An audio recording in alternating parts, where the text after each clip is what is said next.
अथ श्रीकार्तिकेयकरावलम्बस्तोत्रम्।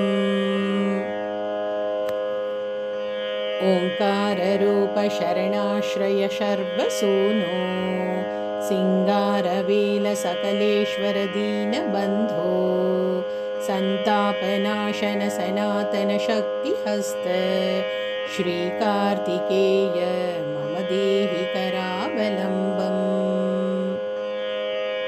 पञ्चाद्रिवास सहजासुरसैन्यनाथ पञ्चामृतप्रियगुह सकलाधिवास गङ्गेन्दुमौलितनय मयिल्वाहनस्थ श्रीकार्तिकेय मम देहि करावलम्बम्।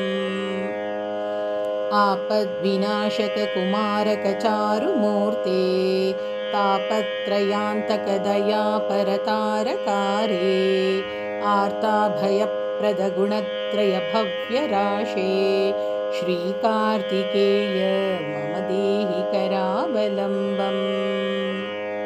वल्लीपते सुकृतदायकपुण्यमूर्ते स्वर्लोकनाथ परिसेवितशम्भुसूनो त्रैलोक्यनायक षडानन भूतपाद श्रीकार्तिकेय मम देहि करावलम्बम्।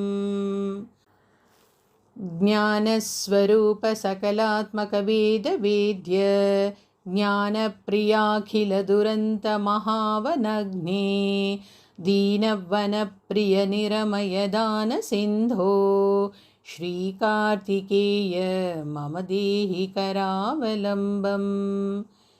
इति श्रीकार्तिकेयकरावलम्बस्तोत्रम्।